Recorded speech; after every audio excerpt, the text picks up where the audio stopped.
Bonjour à toutes et à tous, bienvenue une fois de plus sur notre chaîne YouTube sur les finances saines pour tous, dont le but est de partager de l'information financière avec les entrepreneurs. Merci de continuer à nous écouter et de nous aider à faire le relais pour la diffusion et le partage de cette information avec les entrepreneurs. Nous allons poursuivre aujourd'hui le sujet que nous avons entamé il y a 2 semaines sur le plan d'affaires. Nous avons vu dans un premier temps quelle était l'utilité du plan d'affaires du point de vue de l'entrepreneur. Nous avons terminé notre dernière vidéo par le plan financier prévisionnel qui nous donnait la possibilité d'évaluer la rentabilité du projet, d'évaluer les besoins en financement et de planifier ces besoins en financement-là à partir d'un budget de caisse prévisionnelle. Aujourd'hui, nous allons nous placer du côté du prêteur parce que le but du plan d'affaires aussi, c'est pour aller chercher du financement. Mais la personne qui vous octroie ce financement, il vous impose, il base son octroi de financement sur un certain nombre de critères. Donc l'emprunteur peut être le prêteur, que ce soit le prêteur ou un investisseur, les critères seront plus ou moins les mêmes.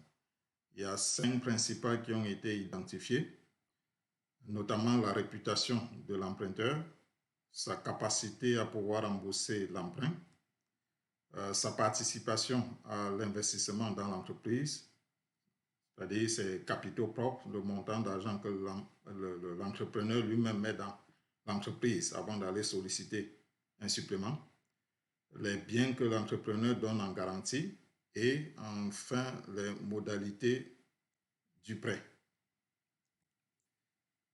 On fait la légère différence entre le prêteur et l'investisseur parce que le plan d'affaires il peut servir pour un prêteur, un bailleur de fonds qui peut être une banque. Il peut également servir à un investisseur, c'est-à-dire si quelqu'un vous solliciter pour faire partie prenante de votre entreprise.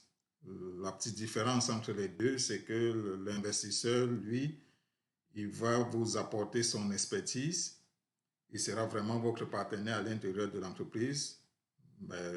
Par conséquent, il sera beaucoup plus contraignant que le prêteur qui va se contenter de vous donner des fonds et d'analyser vos rapports et d'analyser vos ratios pour savoir si vous êtes capable de continuer à rembourser le prêt au fil du temps. Donc, ce qu'il faut comprendre de façon générale, c'est que dans l'un et l'autre cas, on se base sur les principaux éléments qu'on a vus précédemment. On a dit que le prêteur basait sa capacité à vous octroyer son prêt sur la réputation de l'emprunteur. La réputation consiste en quoi? À évaluer la cote de crédit de l'entreprise si elle existe depuis un certain nombre de temps.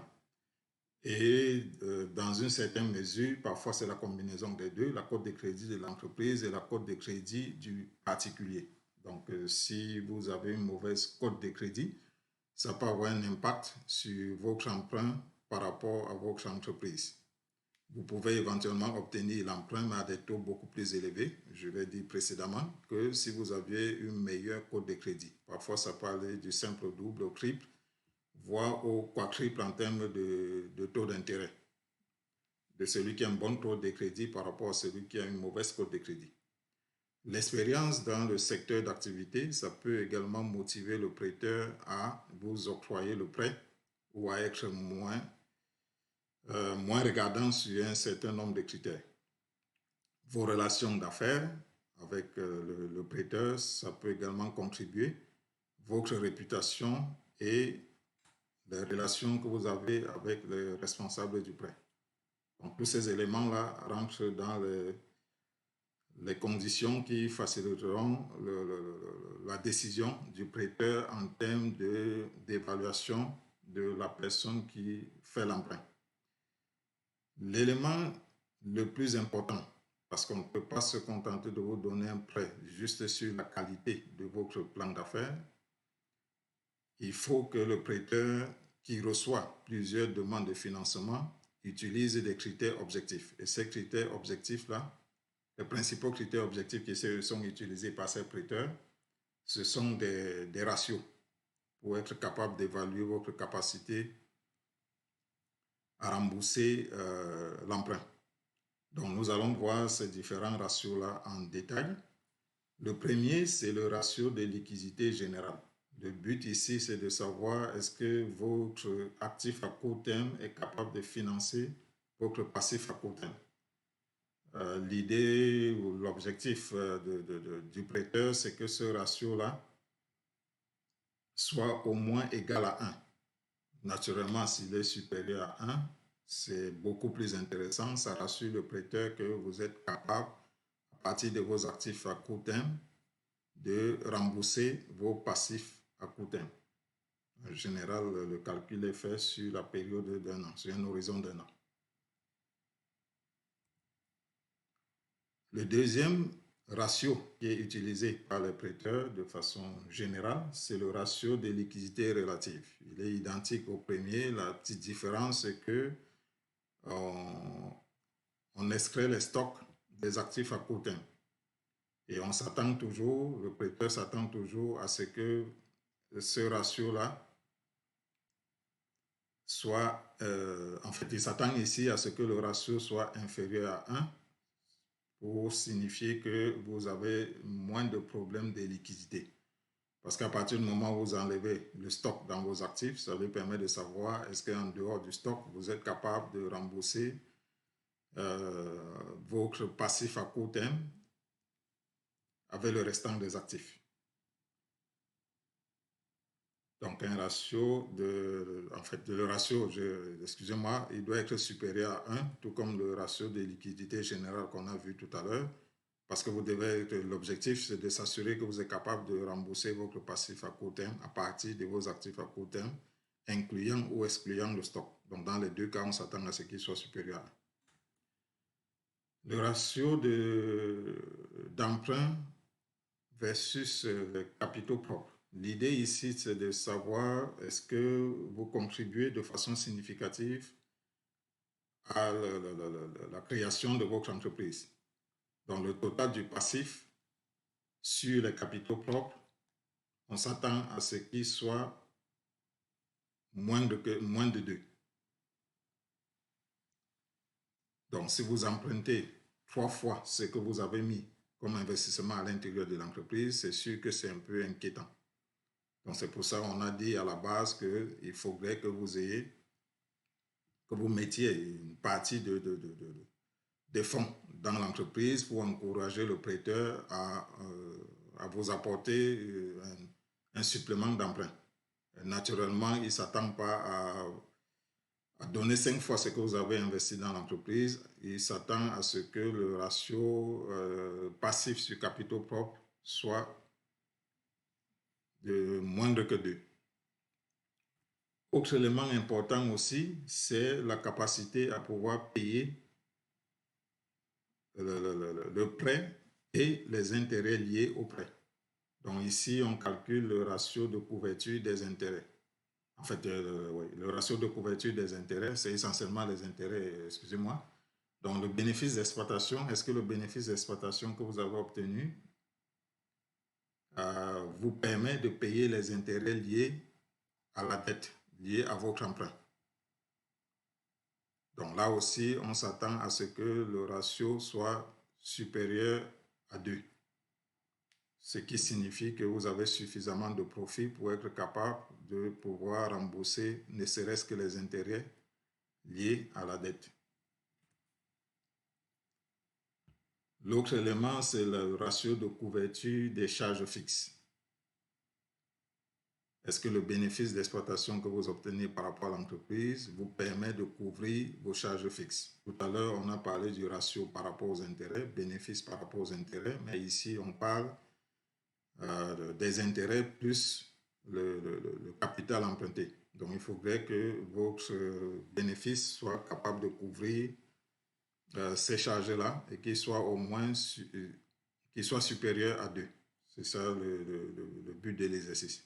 Le fait qu'il soit supérieur à 2, ça rassure le prêteur que vous aurez un bénéfice qui vous permette de rembourser la dette. On a dit, au risque de le répéter, quand vous créez l'entreprise, il faut démontrer au prêteur que vous avez du cœur pour cette entreprise-là, que vous mettez vos moyens, vos propres moyens à la disposition de cette entreprise-là et que tout le financement de l'entreprise ne vient pas que de l'extérieur. Donc c'est pour ça que l'investisseur doit sortir de l'argent de ses poches et le ratio de capitaux propres, le ratio capitaux propres sur total de l'actif, c'est également un élément que le prêteur analyse pour être sûr que ce que vous avez mis à l'intérieur de l'entreprise est capable de couvrir le total de l'actif.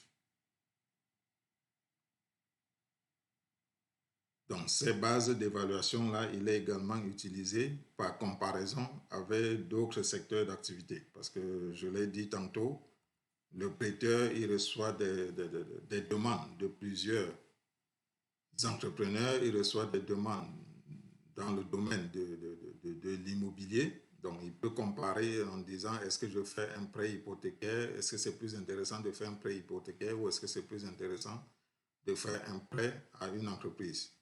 Et lorsqu'on décide de faire un prêt à une entreprise, on peut comparer, est-ce que je fais le prêt à une entreprise dans le domaine des services ou je fais le prêt à une entreprise dans le domaine de la production.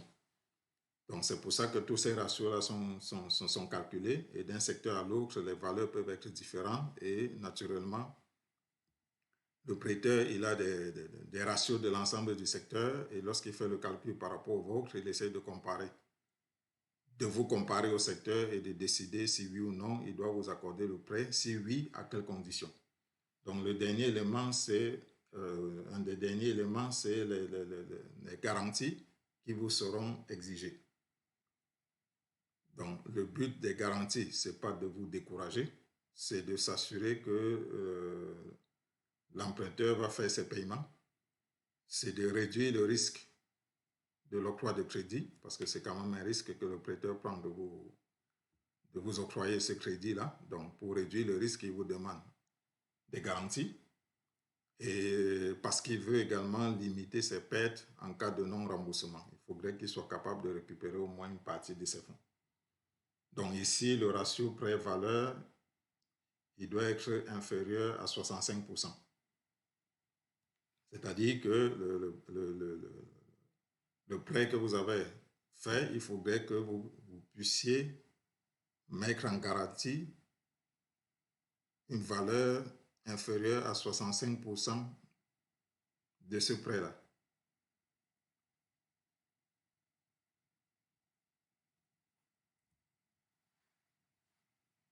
Donc ensuite, en fonction de tout ce que le prêteur, des ratios qui auront été calculés par le prêteur, il va vous imposer des conditions de remboursement du prêt. Il va vous imposer un taux d'intérêt, il va vous imposer une durée de prêt, il va vous imposer une périodicité de remboursement. Il va mettre en place des déclencheurs d'accélération du remboursement parce que si vous avez fait le prêt, il va vous exiger vos états financiers à la fin de l'année pour observer est-ce que les résultats théoriques que vous avez indiqués dans votre plan d'affaires, ces résultats théoriques-là ont été réalisés. Donc, si on se rend compte que l'entreprise n'évolue pas dans le même sens que ce qui a été prévu, il peut avoir une accélération du remboursement ou il peut avoir éventuellement une modification du taux d'intérêt. Par exemple, si vous ne remboursez pas les montants à la date prévue. Donc, tous ces éléments sont intégrés. Lorsqu'on signe un prêt, c'est d'indiquer les conditions qui peuvent pousser à des modifications des critères qui ont été retenus à la base. Donc tous ces éléments-là doivent être négociés avec le prêteur pour que vous ne soyez pas pris de court lorsqu'on se rend compte qu'après 3 défauts de paiement, que le taux d'intérêt soit augmenté ou que votre bien que vous avez mis en garantie soit saisi. Donc il faudrait que ces conditions-là soient négociées, formalisées et enregistrées et que chacune des parties en soit consciente.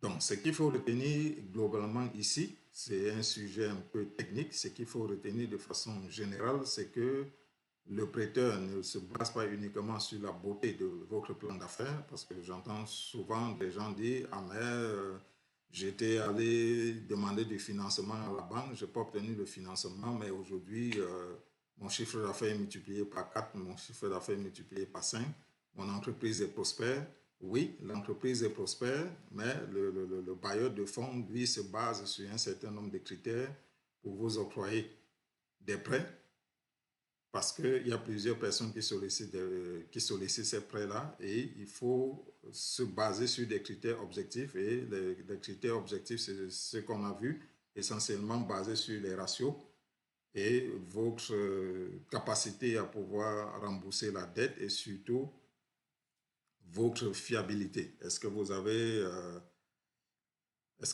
une bonne cote de crédit? Est-ce que vous avez l'habitude de rembourser vos dettes? Est-ce que vous avez de bonnes relations avec ce prêteur-là? Donc, tous ces éléments-là sont mis ensemble. C'est basé là-dessus, plus le contenu de votre plan d'affaires, qu'on sera capable de vous octroyer ou non un prêt que vous avez sollicité.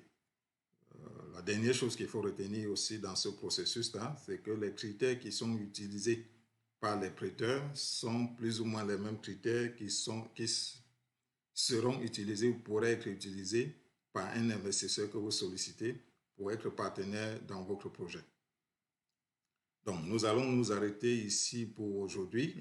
La prochaine fois, nous allons présenter un outil qui vous permettra non seulement d'améliorer votre cote de crédit, mais d'être capable de financer de façon considérable votre produit, parce que votre projet. On est d'abord un particulier avant d'être un entrepreneur, et lorsqu'on est entrepreneur, il faut financer partiellement ou totalement son projet. Mais est-ce qu'on a cette capacité de financement-là en tant que particulier? L'idée de la prochaine vidéo, ce sera de dire, à partir de ma situation actuelle, est-ce que je suis capable de mobiliser des fonds? Comment je peux faire pour mobiliser des fonds pour que lorsque je demande du financement, que ce financement-là soit moindre ou que je sois éventuellement pas obligé d'aller demander, d'aller solliciter du financement externe. Donc, ce sera le sujet de notre prochaine vidéo.